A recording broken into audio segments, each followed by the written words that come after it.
ఓం మహాగణాధిపతయే నమ. ఓం గురుభ్యో నమ. ఓం శ్రీమాత్రే నమ. మనం ఈరోజు శని గురువులు ట్రాన్సిట్లో గోచారంలో ఒకే రాశి మీద పడ్డప్పుడు 12 లగ్నాల వారికి ఎటువంటి ఫలితాలు జరుగుతాయి.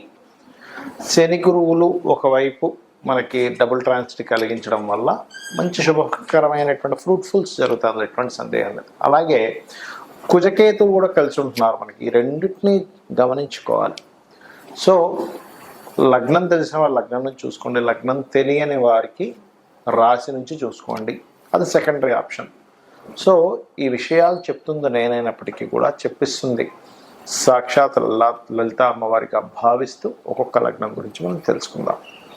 వృశ్చిక లగ్నము, వృశ్చిక రాశి. వృశ్చికం వారికి కనుక చూసుకున్నట్లయితే ప్రధానంగా ఈ రాశినాథుడు ఎవరైతే ఉన్నారో ఈ రాశి నుంచి 2వ స్థానంలో రాశినాథుడేమో దశమంలో కేతువుతో కలిసి ఉంటున్నాడు ఒక 2 నెలల వరకు. బట్ ఒక సంవత్సరం వరకు ధనస్థానం మీద మీకు డబుల్ ట్రాన్సిట్ ఉంది.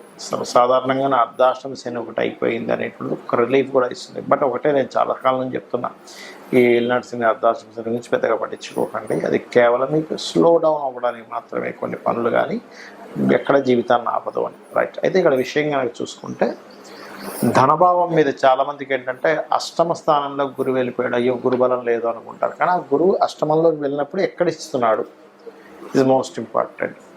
ఈ గురువు 2వ స్థానమైన ధనస్థానాన్ని శని గురువులు ఇద్దరూ ఎప్పుడైతే చూస్తున్నారో ఫైనాన్షియల్గా మంచి ఎదుగుదల ఉంటుంది, కుటుంబ పరంగా అభివృద్ధి ఉంటుంది, మీ మాట కంటే ఒక వాల్యూ పెరుగుతుంది.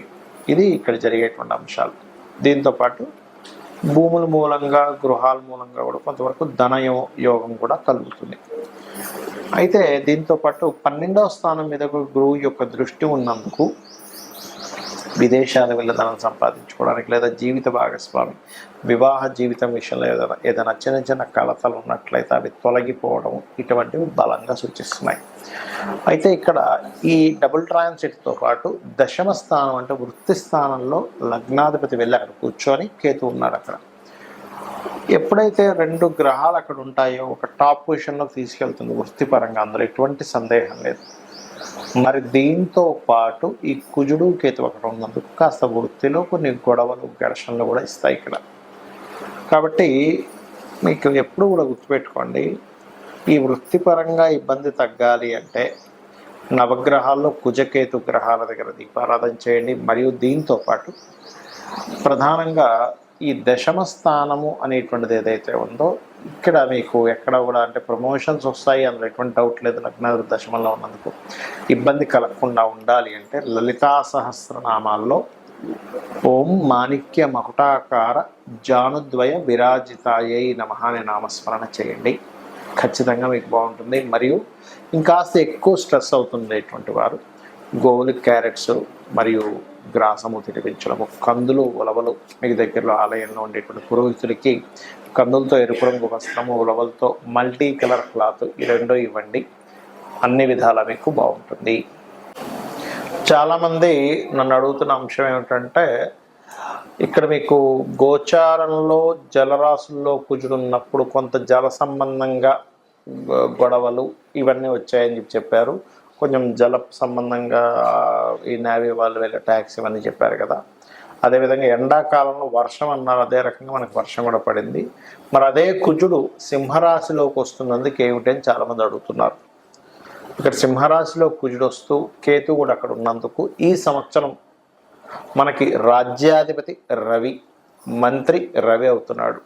కాబట్టి ఈ రవి రాశుల్లోకి ఎప్పుడైతే అగ్నికి సంబంధించిన గ్రహం, ఒక విస్ఫోటం జరగడానికి కారకుడైనటువంటి గ్రహం ఎప్పుడైతే వస్తున్నాడో ఒక దేశం మీద మరొక దేశం విరుచుకుపడి పెద్ద పెద్ద బాంబులు వేయడం కూడా జరుగుతుంది. అది ఇండియా పాకిస్తాన్ అవ్వాల్సిన అవసరం లేదు, ఉక్రెయిన్ రష్యా కూడా అవ్వచ్చు, లేకపోతే అమెరికా ఇంకో దేశం కూడా కావచ్చు, ఏదైనా ఒక దేశం కావచ్చు. ఆ దేశం మీద పెద్ద స్థాయిలో ఎక్కువ ఉష్ణాన్ని కలిగించేటువంటిది వేయడం జరుగుతుంది.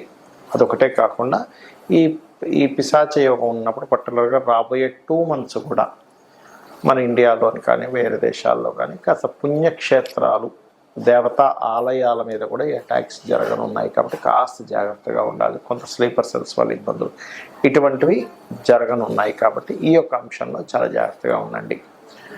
అయితే ఇక్కడ ఎవరి జన్మజాత చక్రంలో అయినా గుర్తుపెట్టుకోండి, వాళ్ళ పర్సనల్ చార్ట్లో ఇప్పటివరకు మనం ఏదైతే డబుల్ ట్రాన్సిట్ గురించి చెప్పుకున్నామో వాళ్ళ పర్సనల్ చార్ట్లో కనుక కొంతమంది చూడండి ఇప్పుడు నాకు ధనం వస్తుందా లేదా అనుకుంటూ ఉంటారు.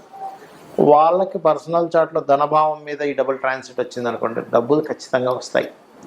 లేదంటే ఒక కాంట్రాక్ట్ అవ్వాలనుకుంటున్నాము, వాళ్ళ పర్సనల్ చార్ట్లో 3వ భావం మీద కనెక్ట్ అయింది, అప్పుడు ఒక మాట్లాడుకొని అది కాంట్రాక్ట్ రావడానికి అనుకూలిస్తుంది. కొంతమందికి ఏమంటే నేను ఒక గృహం కొనుక్కుందాం అనుకుంటున్నాను, అనుకూలిస్తుందా లేదా అనుకుంటే ఒకటి గుర్తుపెట్టుకోండి, ఎప్పుడు కూడా గృహం కొనుగోలు చేసేటప్పుడు మీకు 4వ భావానికి సంబంధించిన మహాదశ అంతర్దశలు అనుకూలించాలి. ఈ డబుల్ ట్రాన్సిట్ 4వ భావంలోకి రావాలి. దాంతోపాటు మీరు ఏదైతే గృహం కానీ స్థలం కానీ కొనుగోలు చేసేటప్పుడు ఆ దిశ అంటే ఒక్కొక్క పేరు గల వాళ్ళకి ఒక్కొక్క దిశ మనకి వస్తుందని చెప్పారు శాస్త్రంలో. ఎక్కడా కూడా తూర్పు ఉత్తరం మాత్రమే మంచివి, దక్షిణం పడమర మంచిది కాదని ఎక్కడా చెప్పలేదు. 4 దిశలు మంచివే, కానీ మీకు ఏది పనికి వస్తుందని చూసుకోండి. మనకి వీడియోలు కూడా పెట్టాము, ఏ పేరు గల వాళ్ళకి ఏ డైరెక్షన్ కలిసి వస్తుంది అనేది దాని పరంగా మీరు చూసుకోవచ్చు. అలాగే మరొక విషయం ఏంటంటే ఇక్కడ సంతానానికి అయితే పంచమం మీద ట్రాన్సిట్ ఉండాలి. రుణములు లభించాలంటే కూడా ట్రాన్సిట్ ఉండాలండి. మనం ఒక్కోసారి లోన్స్ కోసం మనం ప్రయత్నం చేస్తుంటాం, ఒక్కోసారి లోన్స్ రావు, కానీ రుణం లభించాలంటే 6వ భావం మీద ఉండాలి, రుణం తీర్చాలంటే 5వ భావం మీద ఉండాలి. అయితే ఇక్కడ మనము ట్రాన్సిట్ రావడం ఒక ఎత్తు అయితే కొన్ని పనులు అవ్వడానికి లలితాంబిక అమ్మవారి యొక్క అనుగ్రహం కలిగితే కూడా పనులు అయిపోతాయి. అవి ఎలాగా అంటే ఇప్పుడు ఫైనాన్షియల్గా ఇబ్బంది పడుతున్నారు, ఓం సంపత్కరీ సమారూఢ సింధుర వ్రజ సేవితాయ నమః చేసుకోండి. లేదంటే ఉద్యోగం రావట్లేదండి, చాలా ఇబ్బంది పడుతున్నారు అనుకునేటువంటి వారు ఓం శ్రీమాత శ్రీ మహారాజ్ని శ్రీమత్ సింహాసనేశ్వరి నమః అని చేసుకోవచ్చు. లేదా ఓం మాణిక్య మకుటాకార జానుద్వయ విరాజితాయ నమః అని చేసుకోవచ్చు. మరి కొంతమందికి సంతానం ఉండదు, అలాంటి వారు దత్తాత్రేయుడిది దిగంబర శ్రీ పాదవల్లభ దిగంబర అనే మంత్రం చేసుకోండి. మరియు దీంతో పాటు మరి కొంతమందికి వ్యాపారాల్లో రాణించలేక ఇబ్బంది పడుతూ ఉంటారు, ఓం ఇంద్రగోప పరిక్షిప్త స్మరతూనాభజంగికాయే నమః అనే మంత్రం చేసుకోండి. ఆ రకంగా ఏంటంటే ఒక్కొక్క దానికి ఒక్కొక్కటి. ఇప్పుడు కొంతమందికి చూడండి ఆరోగ్య సమస్యలు ఉంటాయి. ఎందుకు అంటే వాళ్ళకి 4వ స్థానము అంటే ఇమ్యూనిటీని తగ్గించే స్థానము, ఇమ్యూనిటీ స్థానం 5వ స్థానం పాడవడము, 6వ స్థానం రోగస్థానం యాక్టివ్ అయితే ఏమవుద్దంటే వాళ్ళకి అనారోగ్య సమస్యలు నిత్యం పడుతూ ఉంటారు. అటువంటి వారు చక్కగా ఓం సర్వవ్యాధి ప్రశమని సర్వమృత్యు నివారిణి అగ్రగణ్య అచింత్య రూప కలికల్మషనాశిని నమః చేసుకోండి. ఖచ్చితంగా మీకు బాగుంటుంది, ఎటువంటి సందేహం లేదు. అయితే ఇక్కడ ఒక్క విషయం ఏంటంటే చాలామంది ఏళ్ళనాడు సేమ్ జరుగుతుందని కాల్సర్ప యోగాలు ఉన్నాయని భయపడుతూ ఉంటారు. అవేవి మిమ్మల్ని ఎక్కడా ఆపవు. ఖచ్చితంగా మీరు చేసేటువంటి కర్మ ఏదైతే ఉందో దాని రిజల్ట్ మాత్రమే గ్రహాలు ఇస్తూ ఉంటాయి. దానికి మీరు అమ్మవారి పాదాలను ఆశ్రయించినట్లయితే 100% మీరు అనుకున్నది అనుకున్నట్టుగా అమ్మవారు కలిగిస్తుంది మీకు. శ్రీమాత్రే నమః.